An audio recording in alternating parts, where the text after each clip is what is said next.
வாழ்க வையகம், வாழ்க வையகம், வாழ்க வளமுடன். குருவே துணை. அனைவருக்கும் அன்பு வணக்கம். ஆசான் அருட்தந்தை வேதாத்ரி மகரிஷி அவர்களது ஞான களஞ்சிய கவிதைகள் படித்துக் கொண்டிருக்கிறோம். இன்று கவி எண் 214. சமுதாயமே பொறுப்பு என்பது தலைப்பு. சிறுவயதில் மக்கள் உடல் வளம் பண்பட்டு சிறந்த முறையில் ஒழுக்கமுடன் வாழ்வதற்கு உறுதுணையாய் கல்வி, தொழில், பொருளாதாரம் ஒத்தபடி அமையாத காரணத்தால் குறுகிய நோக்கில் தான் தன் குடும்பம் வாழ கொல்லும் ஒரு வேகத்தில் எண்ணிறந்தோர் வெறுக்கத்தக்க செயலில் இறங்குகின்றார். வித்து சமுதாயத்தின் குற்றமேதான். மிக மிக ஆழ்ந்த சிந்தனையை தூண்டுகிற ஒரு கவிதை. இன்றைக்கு நாம் பரவலாக பார்க்கிற ஒரு காட்சி என்ன? படித்தவர்கள் கூட இதற்கு விதிவிலக்கல்ல.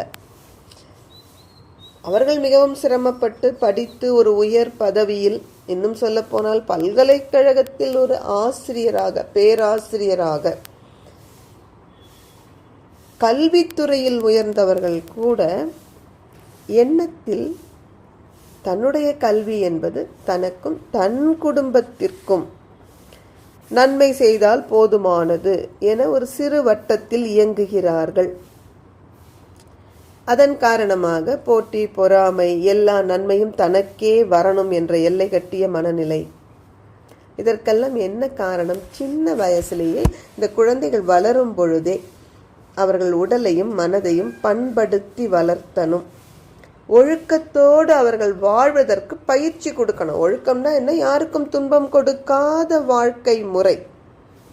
ஆனால் அந்த அடிப்படையில் கல்வியோ தொழிலோ பொருள்துறையோ அமையாத காரணத்தால் தான் மக்கள் குறுகிய நோக்கத்தில் தங்களது அறிவை தாங்களே கட்டுப்படுத்தி அதிகம் பேருக்கு துன்பம் தரக்கூடிய செயலில் இறங்குகின்றார்கள். இதில் இன்னொரு ஆபத்து, எவ்வளவுக்கு அதிகம் படிச்சிருக்காங்களோ அவ்வளவுக்கு இவர்கள் துன்பம் கொடுப்பதும் அதிகமாகிறது. என கல்வியின் மூலமாக அறிவு உயர்ந்து விட்டது. அந்த அறிவின் உயர்வு சமுதாய நன்மையை நாடி நிற்காததால் மிகப்பெரிய தீமை விளைகிறது. இதனுடைய ரூட் காஸ்ன்னு சொல்லுவோம் இல்லையா? இதனுடைய வித்து எங்க இருக்குன்னு பார்த்தீங்கன்னா சமுதாயத்தின் குற்றம்தான். ஒரு சமுதாயம் தன் மக்களை குழந்தை பருவம் முதல் உயர்ந்த முறையில் வளர்த்த வேண்டும்.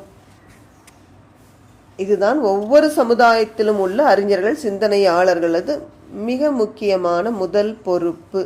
நன்றி. வாழ்க வளமுடன்.